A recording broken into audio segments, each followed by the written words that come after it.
Malaysians love to get discounts. Of course. Anytime I can get something cheaper, I'm going to opt for that. And we know that one side online is offering us attractive discounts constantly and also changing the way Malaysians shop online and encouraging new SMEs to flourish and grow. Absolutely. So we have right here with us this morning, we have from Groupon, Rafiq Razali, who is the country head of Groupon Malaysia Social E-commerce, and Clarence Chua, owner and director of Theatre of Sound, who will be sharing his story about his dream of becoming his own boss, starting from his passion in music. So good morning, guys. Morning. Morning. Thanks for having us. Alright, good. Now, Rafiq, tell us how much have you saved Malaysians in terms of online shopping? I think if you want absolute value, it's quite a bit, but on a general sense, most of our deals range between a 50% discount to 90% discount.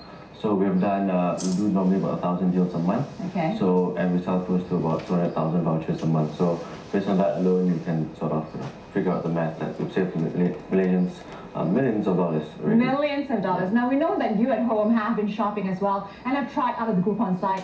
So we know, and I have kind of taken a glimpse of what is more popular, and I know restaurants and food and beverage are the most popular ones, right?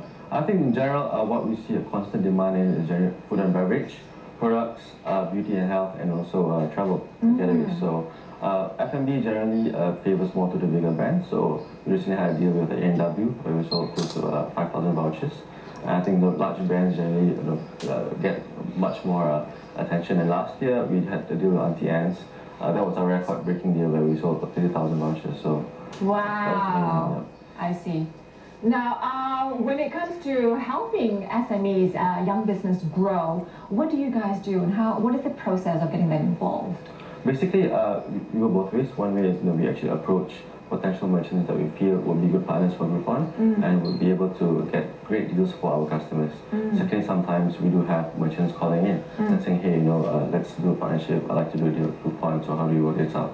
Generally, what we offer is the ability to get new customers because we have a wide range of, a huge database of people who receive our emails and visit our website daily.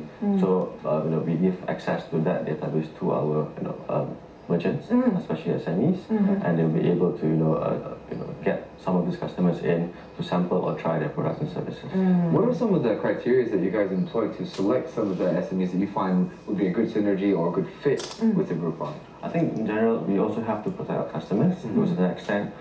We do deals with merchants that we feel will be able to give a Groupon experience to our customers as well. So, when we actually have a chat with the merchant or discuss about a deal, our sales consultants are trained to be able to gauge whether or not are we able to secure a great deal for our customers. Would the merchant be able to deliver on their promise to give a certain level of service to our customers as well? And again, it's a marriage of both parties. We have to come up with a deal and a service that definitely excites and adds a lot of value to our customers, and that's the only way we'll be able to ensure that customers eventually come back. We should definitely help the SMEs and merchants as well. As you can see the proof in the results here. So I said to you a bit naughty here for a second now. As for yourself, Clarence, as someone who is has experienced the Groupon experience with your business and stuff, is all that true? Well, I would say it's very true. To be honest, before I had a deal with Groupon, we had only walk-in customers, and basically we were advertising through flyers and leaflets through houses nearby, and that limited our coverage area to within that area itself, which is SS3. However, after Groupon, my furthest student came from Perak. Wow, that's a huge reach. She travels every week. I see. For a class, and then she travels back. Right. And how long into your setup with Groupon did this occur? I mean, going from just SS3 with flyers to having reached all the way into Perak, which is fantastic. I think it'll be about 2 years. I set up the company about 2 years ago, close to 3 years now, around 2 years plus. And then only had the first deal with Groupon, which was a songwriting plus guitar and vocals.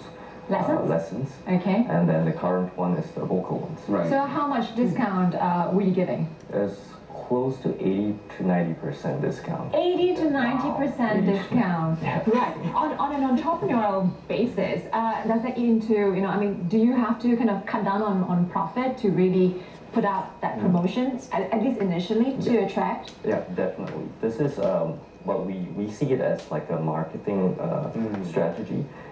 If I were to fork out money for an advertisement, it would be probably more. This one is, in a way, I'm still earning a bit.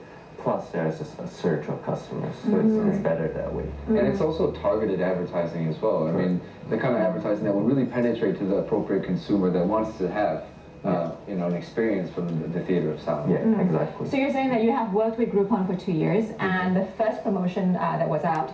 After that phase of promotion, do you have repeat customers from the Groupon collaboration? Yep, we do. We had about 20 or 30 extra students that stayed on, and then they brought their family and their friends. So that's considered very good.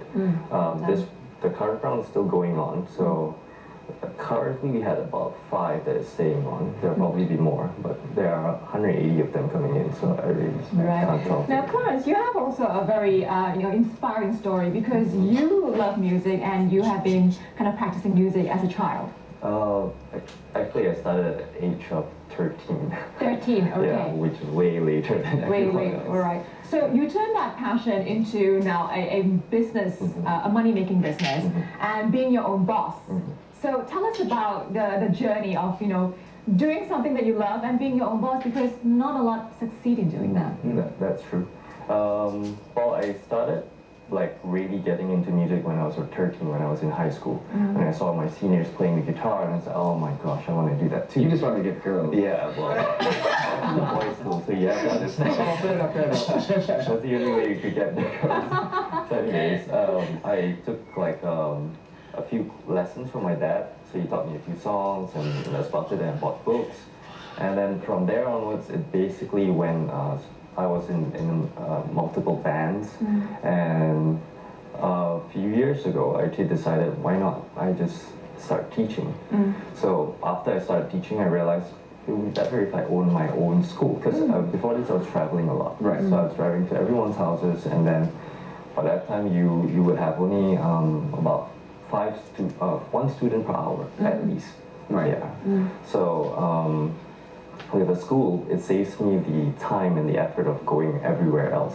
Plus, it also gives a different feeling for it. Right. Basically, students would love to come to a place and learn instead of being in the comfort of their own home. Right. Sure. Yeah. So. What was the biggest challenge, do you think, the obstacle of actually building your own company? Okay. Getting the name out there.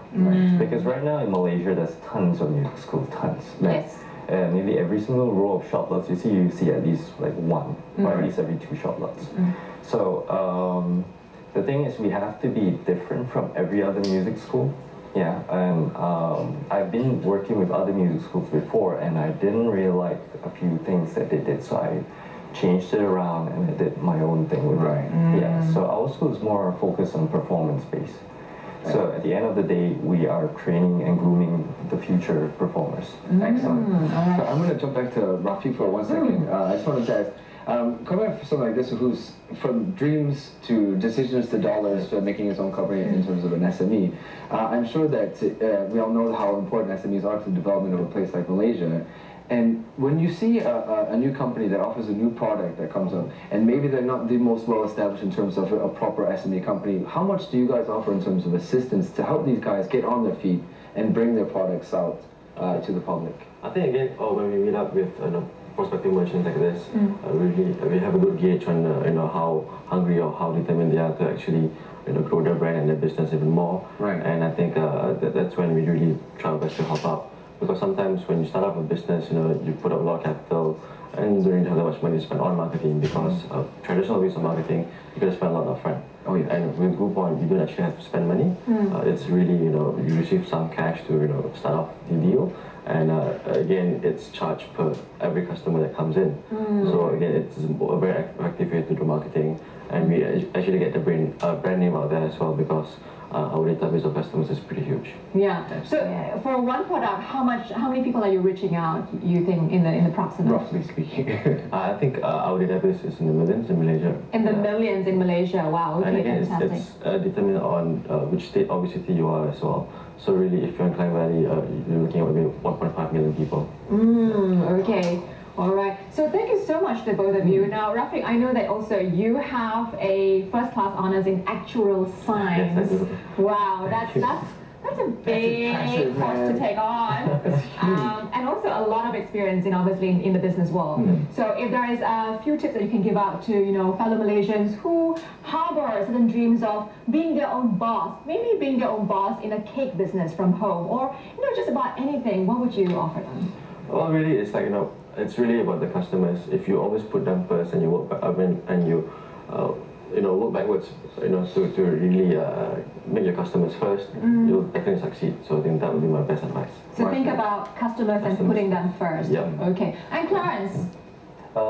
Basically, it's love what you do, and as long as you love what you do, the money will come later. Okay. So don't put your eyes too much not on the bottom line all the time. Not Okay. there. Keep the passion there. Keep the passion there. Okay. Lovely words. Great. Thanks again, guys. Have a great Thank you. Okay, so we are going to take a quick break, and when we come back, we will be talking to TEDx Malaysia. This is about their inspiring stories of moving social consciousness.